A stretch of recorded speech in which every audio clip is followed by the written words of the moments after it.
La montée du niveau de la mer est une des conséquences les plus frappantes du dérèglement climatique. Mais savez-vous vraiment pourquoi le niveau de la mer augmente ? Je vous parie que non. Et si vous me dites qu'il s'agit de la fonte des glaces, vous n'avez qu'une partie de la réponse, je vous explique. Comme vous le savez sûrement, la COP30 s'est tenue du 10 au 21 novembre à Belém, au Brésil. Et l'idée derrière tout ça, je parle pas vraiment des résultats ici, mais l'idée c'est que la plupart des États se réunissent pour s'attaquer ensemble à limiter le dérèglement climatique et ses conséquences. En tout cas, c'était l'idée derrière l'accord de Paris il y a 10 ans. Et alors, pourquoi c'est relié à la montée du niveau de la mer ? En fait, cette conséquence du réchauffement climatique est, comme beaucoup d'autres, particulièrement injuste. Des États comme les Maldives, les Tuvalu, les îles Marshall, Nauru ou Kiribati se retrouvent à risque d'être entièrement ou en partie rayés de la carte, alors qu'ils n'ont que très peu contribué aux émissions de gaz à effet de serre qui réchauffent la planète actuellement. D'autres pays plus connus sont évidemment aussi à risque,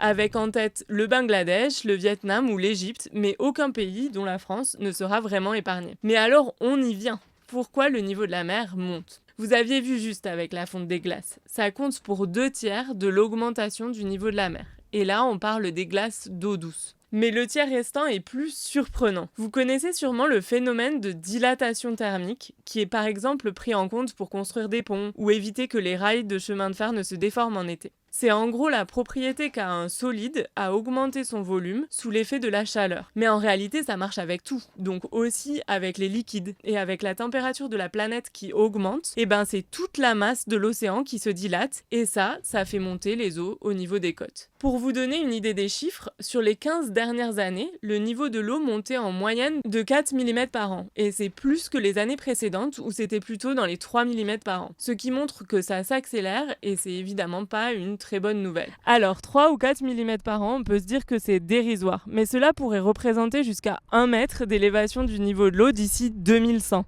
Imaginez une petite ville côtière avec 1 mètre d'eau en plus. Elle aurait peut-être un petit peu les pieds dans l'eau. Après, le rocher que vous voyez derrière moi, lui, il sera tranquille, mais c'est une autre histoire. En tout cas, je vous en dis plus à ce sujet sur mon podcast MC Étale sa science. Bonne écoute et à très vite. Tire-bouchon Production.